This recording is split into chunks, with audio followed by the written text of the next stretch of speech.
آپ کے خادم خاص حضرت انس بن مالک رضی اللہ تعالیٰ عنہ فرماتے ہیں کہ ہمارے گھر میں ایک کنواں تھا جس میں نبی پاک صلی اللہ علیہ وسلم نے اپنا لعاب مبارک ڈالا تھا۔ اب اس کی کیفیت یہ تھی کہ مدینے میں اس سے بڑھ کر کسی کنویں کا پانی اتنا میٹھا نہ تھا۔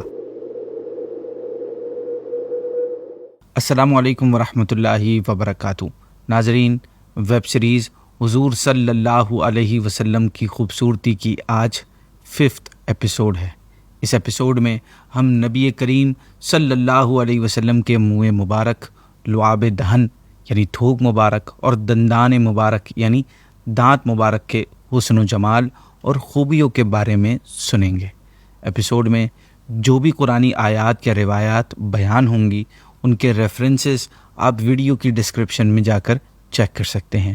ناظرین، پیارے آقا صلی اللہ علیہ وسلم کے مبارک لب نہایت ہی خوبصورت، تھوڑے بہت ریڈش اور حسن نزاکت میں اپنی مثال آپ تھے، دیور یونیک۔ روایات میں آتا ہے کہ آپ کے مبارک ہونٹ نرم و نازک، پتلے اور حسین تھے۔ حضرت حسان بن ثابت رضی اللہ تعالیٰ عنہ بیان کرتے ہیں کہ آپ صلی اللہ علیہ وسلم کے ہونٹ مبارک اللہ پاک کے تمام بندوں سے بڑھ کر خوبصورت تھے، اور سکوت کے وقت یعنی جب آپ خاموش ہوتے تھے تو اس حالت میں ہونٹ مبارک نہایت لطیف یعنی نرم و ملائم محسوس ہوتے تھے۔ حضرت جابر بن سمورہ رضی اللہ تعالیٰ عنہ بیان کرتے ہیں کہ آپ صلی اللہ علیہ وسلم کشادہ منہ والے تھے، یعنی آپ کا منہ مبارک تنگ نہیں تھا۔ ناظرین، علماء کرام فرماتے ہیں کہ عرب تنگ منہ کو ناپسند کرتے تھے اور کشادہ منہ کو اچھا جانتے تھے۔ آپ صلی اللہ علیہ وسلم کا منہ مبارک بالکل بیلنس ہونے کے ساتھ ساتھ اتنا کشادہ تھا کہ دیکھنے والے کو دلکش لگتا تھا۔ آپ کو کبھی جمائی نہیں آئی، کیونکہ جمائی شیطان کے اثر سے ہوا کرتی ہے، اور انبیاء کرام علیہم الصلاۃ والسلام شیطان کے اثر سے محفوظ و معصوم ہیں۔ حضور کا منہ مبارک اس لیے بھی با کمال تھا کہ اس سے نکلنے والی بات اللہ کی وحی ہوتی تھی، اور تمام مخلوق خدا میں صرف آپ ہی کی ذات کریمہ وہ ہے جن کے منہ سے نکلنے والی ہر بات کے بارے میں یہ گارنٹی دی گئی ہے کہ اس میں نفسانی خواہش کا دخل نہیں ہو سکتا، بلکہ وہ فرسٹ اینڈ لاسٹ رب کی وحی اور رہنمائی میں ہوتی ہے۔ پیارے آقا کی بات کو اپنی بات قرار دیتے ہوئے رب العزت قرآن پاک میں فرماتا ہے، اور وہ کوئی بات خواہش سے نہیں کہتے، وہ وہی ہی ہوتی ہے جو انہیں کی جاتی ہے۔ اس حوالے سے حضرت عبداللہ بن عمر رضی اللہ تعالیٰ عنہ بیان کرتے ہیں کہ نبی کریم جو گفتگو فرماتے اسے نوٹ کر لیا کرتا تھا میں، تاکہ اسے یاد کر سکوں۔ ایک موقع پر قریش کے کچھ لوگوں نے مجھ سے کہا کہ تمہارا نبی کریم کی ہر بات کو لکھنا یہ عمل صحیح نہیں ہے، کیونکہ نبی کریم ہر وقت ایک کنڈیشن میں نہیں ہوتے، کبھی خوش ہوتے ہیں، کبھی جلال میں کی کیفیت ہوتی ہے، اور جو بات انسان غصے میں کہہ دیتا ہے دوسری حالت میں نہیں کہتا، اس لیے تمہارا نبی کریم کی ہر بات کو لکھ دینا درست نہیں ہے۔ آپ فرماتے ہیں کہ ان کی یہ بات مجھے سمجھ آئی، لہٰذا میں نے آپ کی عام کنورزیشن لکھنا چھوڑ دی اور نبی کریم کو بھی اس بات پر انفارم کر دیا، جس کے بعد نبی کریم صلی اللہ علیہ وسلم نے اپنے منہ کی طرف اشارہ کرتے ہوئے مجھ سے ارشاد فرمایا کہ تم میری بلا جھجک باتیں لکھ لیا کرو کہ اس منہ سے حق کے سوا کچھ نہیں نکلتا۔ حضرت ابو ہریرہ رضی اللہ تعالیٰ عنہ سے روایت ہے، ایک مرتبہ حضور صلی اللہ علیہ وسلم نے صحابہ سے فرمایا کہ جو خبر بھی میں تمہیں دیتا ہوں وہ یقیناً اللہ کی طرف سے ہوتی ہے، اور اس میں کسی قسم کا شک و شبہ نہیں ہوتا۔ اس پر صحابہ کرام نے عرض کیا، رسول اللہ صلی اللہ علیہ وسلم، آپ تو ہم سے کبھی کبھی خوش طبعی یعنی مزاح بھی فرماتے ہیں۔ تو آپ نے فرمایا، میں خوش طبعی کرتا ہوں مگر حق کے سوا کچھ نہیں کہتا۔ مشہور و معروف شاعر امام احمد رضا خان کے مشہور صلاۃ السلام مصطفیٰ جان رحمت پہ لاکھوں سلام کا ایک شعر ہے کہ وہ دہن جس کی ہر بات وحی خدا، چشمہ علم و حکمت میں لاکھوں سلام۔ آپ اس شعر میں کہتے ہیں کہ جس منہ سے نکلنے والی ہر بات وحی خدا کا درجہ رکھتی ہے، اس علم و حکمت کے چشمہ فیض پر لاکھوں سلام ہوں۔ ناظرین، پیارے آقا کے منہ مبارک سے نکلنے والے لعاب دہن یعنی تھوک مبارک کی بھی کیا شان تھی۔ آپ کا لعاب دہن خوشبودار اور نہایت مہکدار تھا۔ اگر کوئی غمگین اس سے برکت حاصل کرتا تو اس کا غم خوشی میں تبدیل ہو جاتا، کسی کے جسم کی کسی پارٹ پر لگ جاتا تو وہ حصہ خوشبودار ہو جاتا، اگر کوئی زخمی یا بیمار شخص لعاب مبارک کو استعمال کرتا تو شفا پا جاتا۔ چنانچہ حضرت سہل بن سعد رضی اللہ تعالیٰ عنہ سے روایت ہے کہ حضور صلی اللہ علیہ وسلم نے خیبر کے دن ارشاد فرمایا کہ میں یہ جھنڈا کل ایک ایسے شخص کو دوں گا جس کے ہاتھ پر اللہ خیبر کو فتح عطا فرمائے گا، وہ اللہ اور اس کے رسول سے محبت کرتا ہے اور اللہ اور اس کا رسول اس سے محبت فرماتے ہیں۔ احادیث میں آتا ہے صحابہ کرام نے وہ رات بڑی بے چینی میں گزاری کہ نہ جانے کس خوش نصیب کو پیارے آقا کل جھنڈا عطا فرمائیں گے۔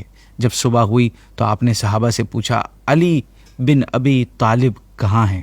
صحابہ نے عرض کیا رسول اللہ صلی اللہ علیہ وسلم ان کی آنکھوں میں تکلیف ہے، وہ اس لیے نہیں آئے۔ آپ نے فرمایا انہیں میرے پاس لاؤ۔ چنانچہ جب پیارے آقا کی خدمت میں حاضر ہوئے تو سرکار نے ان کی آنکھوں پر اپنا لعاب دہن لگا دیا اور ان کے لیے دعا فرمائی۔ مولا علی کی آنکھیں فوراً ٹھیک ہو گئیں اور ناظرین ایسی ٹھیک ہوئیں کہ گویا کبھی ان میں تکلیف تھی ہی نہیں۔ حضرت ابو امامہ رضی اللہ تعالیٰ عنہ سے روایت ہے کہ مدینہ طیبہ میں ایک عورت تھی، اس کا معاملہ یہ تھا کہ اس کے منہ میں جو آتا وہ کہہ دیتی، اس چیز کو لے کر حیا نام کی اس میں کوئی چیز نہیں تھی۔ لوگ اس عورت کے اس رویے کی وجہ سے بہت پریشان تھے۔ ایک دن وہ نبی پاک صلی اللہ علیہ وسلم کے پاس آئی، آپ اس وقت خشک گوشت کھا رہے تھے۔ اس نے آپ سے عرض کی کہ آپ اس میں سے کچھ مجھے بھی دے دیجئے۔ آپ نے اس کے سامنے رکھے گوشت میں سے کچھ عطا فرمایا، مگر اس نے یہ کہتے ہوئے قبول کرنے سے انکار کر دیا کہ میں وہ لوں گی جو آپ کے منہ میں ہے۔ آپ نے اس کی درخواست قبول کرتے ہوئے اپنے مبارک منہ سے کچھ حصہ نکال کر اس کو دیا جو اس نے کھا لیا۔ ناظرین، اس کے جسم میں لعاب مبارک جانے کی دیر تھی کہ اس کی کیفیت بالکل چینج ہو گئی۔ اب اس عورت میں فحش گوئی اور بے حیائی نام کی کوئی چیز، کوئی نام و نشان اس کا باقی نہ رہا۔ ناظرین، نبی کریم کے لعاب دہن کا ایک یہ بھی کمال تھا کہ اگر اسے نمکین پانی میں ڈال دیا جاتا، سالٹی واٹر میں ڈال دیا جاتا تو نمکین پانی اس کی برکت سے میٹھا ہو جاتا اور اس میں خوشبو اور مہک پیدا ہو جاتی۔ احادیث کی بکس میں آپ کے لعاب دہن کی برکات کے واقعات ہنڈریڈز میں ہیں، اور یہ میں کوئی ایگزیجریٹ نہیں کر رہا، حقیقت میں ایسا ہے۔ آپ کے خادم خاص حضرت انس بن مالک رضی اللہ تعالیٰ عنہ فرماتے ہیں کہ ہمارے گھر میں ایک کنواں تھا جس میں نبی پاک صلی اللہ علیہ وسلم نے اپنا لعاب مبارک ڈالا تھا۔ اب اس کی کیفیت یہ تھی کہ مدینے میں اس سے بڑھ کر کسی کنویں کا پانی اتنا میٹھا نہ تھا۔ ابن ماجہ میں حضرت وائل بن حجر رضی اللہ تعالیٰ عنہ سے روایت ہے کہ ایک مرتبہ نبی پاک صلی اللہ علیہ وسلم کی خدمت میں ایک پانی کا ڈول لایا گیا۔ آپ نے اس میں سے کچھ پانی پیا اور کلی کر کے ایک کنویں میں ڈال دیا۔ بس آپ کی اس مبارک لعاب کی برکت سے اس کنویں سے کستوری جیسی خوشبو آنے لگی۔ ناظرین، اتھینٹک احادیث کریمہ سے ثابت ہے کہ آقا دو جہاں صلی اللہ علیہ وسلم بیماروں کو دم فرماتے اور اپنا مبارک لعاب دہن اپنی شہادت کی انگلی سے زمین پر ملتے، پھر اسے بیمار شخص کی تکلیف کی جگہ پر ملتے اور اللہ پاک سے اس کی شفا یابی کی دعا فرماتے۔ حضرت عائشہ صدیقہ طیبہ طاہرہ رضی اللہ تعالیٰ عنہ بیان کرتی ہیں کہ جب کسی انسان کو تکلیف ہوتی یا کوئی زخم ہوتا تو نبی پاک اپنا لعاب دہن مٹی کے ساتھ ملا کر اس پر لگاتے اور اس کی شفا یابی کے لیے یہ مبارک الفاظ دہراتے کہ اللہ کے نام سے شفا طلب کر رہا ہوں۔ ہماری زمین کی مٹی اور ہم میں سے بعض کا لعاب اللہ کے حکم سے ہمارے مریض کو شفا دیتا ہے۔ ایسی مثالیں بھی ملتی ہیں کہ جب کوئی بچہ پیدا ہوتا تو صحابہ کرام اسے گھٹی دلوانے کے لیے نبی کریم کی بارگاہ میں حاضر ہوتے۔ آپ اس نیو بورن بیبی کے منہ میں اپنا مبارک لعاب دہن ڈالتے اور یوں اس بچے کے پیٹ میں سب سے پہلے جو چیز پہنچتی تھی وہ حبیب خدا صلی اللہ علیہ وسلم کا مبارک لعاب دہن ہوتا۔ حضرت اسماء بنت ابو بکر حضرت عبداللہ بن زبیر رضی اللہ تعالیٰ عنہما کی ولادت کے ٹائم کے بارے میں بتاتی ہیں کہ میں مکے سے ہجرت کے لیے اس حالت میں نکلی کہ ولادت کا وقت انتہائی قریب پہنچ چکا تھا۔ آپ کہتی ہیں کہ میں مدینہ آئی اور قباء میں اتری اور وہیں عبداللہ بن زبیر پیدا ہوئے۔ پھر میں انہیں لے کر نبی کریم کی خدمت میں حاضر ہوئی اور میں نے انہیں آپ صلی اللہ علیہ وسلم کی گود مبارک میں ڈال دیا۔ آپ نے کھجور منگوائی اور اسے چبایا، پھر بچے کے منہ میں اپنا لعاب دہن ڈال دیا اور جو چیز سب سے پہلے اس کے پیٹ میں داخل ہوئی وہ آپ کا لعاب مبارک تھا۔ پھر اس کے تالو میں کھجور لگا کر دی، اس کے حق میں دعا کی اور اس پر مبارکباد دی۔ حضرت انس روایت کرتے ہیں کہ جب حضرت ابو طلحہ انصاری کے بیٹے حضرت عبداللہ رضی اللہ تعالیٰ عنہ پیدا ہوئے تو ان کو لے کر نبی پاک کی خدمت میں حاضر ہوا۔ اس وقت رسول اللہ صلی اللہ علیہ وسلم ایک چادر اوڑھے اپنے اونٹ کے روغن مل رہے تھے، یعنی کسی چیز سے مالش کر رہے تھے۔ آپ نے فرمایا کہ تمہارے پاس کھجوریں ہیں؟ میں نے عرض کی جی ہاں۔ پھر میں نے کچھ کھجوریں آپ کو پیش کی، آپ نے وہ اپنے منہ میں ڈال کر چبائیں، پھر آپ نے بچے کے منہ کھول کر اس بچے کے منہ میں ڈال دیا اور بچہ اسے چوسنے لگا۔ رسول اللہ نے فرمایا انصار کو کھجوروں سے محبت ہے اور اس بچے کا نام آپ نے عبداللہ رکھا۔ اگر بات کی جائے پیارے آقا کے دانت مبارک کی تو آپ کے دانت مبارک نہایت خوبصورت اور کچھ فاصلے والے تھے۔ حضرت عبداللہ بن عباس رضی اللہ تعالیٰ عنہما سے روایت ہے کہ رسول اللہ صلی اللہ علیہ وسلم کے سامنے والے دانتوں کے درمیان مناسب فاصلہ تھا۔ جب آپ کلام فرماتے تو یوں محسوس ہوتا کہ آپ کے سامنے والے دندان مبارک سے نور پھوٹ رہا ہے۔ مناسب کا مطلب یہ ہے کہ دانتوں کے درمیان نہ زیادہ فاصلہ تھا نہ ہی وہ بالکل جوائنٹ تھے، وہ باریک اور سمندر کے موتیوں کی طرح چمکدار تھے۔ ناظرین، جب ہمارے پیارے آقا تبسم فرماتے، مسکراتے تو دانت مبارک بجلی اور بارش کے اولوں کی طرح چمکتے تھے۔ جب گفتگو فرماتے تو ایسے دکھائی دیتے جیسے سامنے کے دانتوں سے نور نکل رہا ہے۔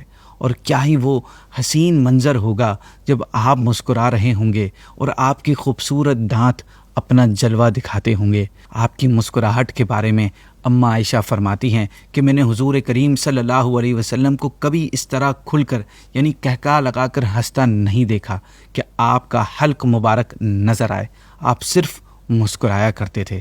حضرت عبداللہ بن حارث بیان کرتے ہیں کہ میں نے حضور کریم صلی اللہ علیہ وسلم سے زیادہ مسکرانے والا کسی کو نہیں دیکھا۔ حدیث کی کتابوں میں بہت سارے ایسے واقعات ہیں کہ کوئی واقعہ ہوا یا آپ نے آخرت سے متعلق کوئی بات بتائی، اس میں کوئی ایسی مزاح والی بات آ گئی تو اس پر آپ صلی اللہ علیہ وسلم کھل کر مسکرائے۔ چنانچہ حضرت عبداللہ بن مسعود رضی اللہ تعالیٰ عنہ سے روایت ہے کہ نبی کریم صلی اللہ علیہ وسلم نے فرمایا کہ مجھے اچھی طرح معلوم ہے کہ سب سے آخر میں جہنم سے کون نکالا جائے گا، یہ سب سے آخر میں جنت کے اندر کون داخل ہوگا۔ یہ آدمی اپنے جسم کو گھسیٹتا ہوا جہنم سے باہر نکلے گا، چنانچہ اللہ پاک اس سے فرمائے گا جا جنت میں داخل ہو جا۔ وہ جنت میں داخل ہوگا تو اسے لگے گا کہ شاید یہ بھری ہوئی ہے، یعنی جنت بھری ہوئی ہے۔ چنانچہ وہ واپس لوٹ کر آ کر عرض گزار ہوگا اے رب وہ تو بھری ہوئی ہے۔ بس اللہ پاک اس سے فرمائے گا جا جنت میں چلا جا۔ لہٰذا وہ جنت میں داخل ہوگا، جنت میں جا کر اسے پھر لگے گا کہ شاید یہ بھری ہوئی ہے۔ بس وہ واپس لوٹ کر پھر عرض کرے گا اے رب میں نے تو وہ بھری ہوئی پائی ہے۔ چنانچہ اللہ پاک اس سے فرمائے گا جا اور جنت میں داخل ہو جا، کیونکہ تیرے لیے جنت میں دنیا کے برابر بلکہ اس سے 10 گنا زیادہ حصہ ہے، یا فرمایا تیرے لیے 10 دنیاؤں کے برابر حصہ ہے۔ وہ عرض کرے گا اے اللہ کیا تو مجھ سے مزاح کر رہا ہے، حالانکہ تو حقیقی مالک ہے۔ حضرت عبداللہ بن مسعود بیان کرتے ہیں کہ میں نے دیکھا کہ اس بات پر حضور ہنس پڑے، یہاں تک کہ آپ کے دانت مبارک نظر آنے لگے۔ آپ نے فرمایا یہ اہل جنت کے سب سے کم درجے والے شخص کا حال ہے۔ اللہ پاک ہم سب کو دنیا و آخرت میں پیارے آقا کی زیارت نصیب کرے، بالخصوص ہمیں اپنے محبوب کا مسکراتا ہوا چہرہ دکھائے، وہ مسکراہٹ جس پر دنیا کی ہر خوشی، ہر مسکراہٹ قربان۔ آمین۔ ناظرین، اسی کے ساتھ آج کی ایپیسوڈ کو اینڈ کرتے ہیں۔ کل انشاءاللہ عز و جل ہم نبی پاک صلی اللہ علیہ وسلم کے چیکس، ایئرز اور نوز کے بارے میں معلومات جانیں گے۔ اگر آپ کو یہ ویڈیو اچھی لگی ہے تو اسے اپنے دوستوں احباب کے ساتھ شیئر کیجیے۔ جزاک اللہ۔ السلام علیکم ورحمۃ اللہ وبرکاتہ۔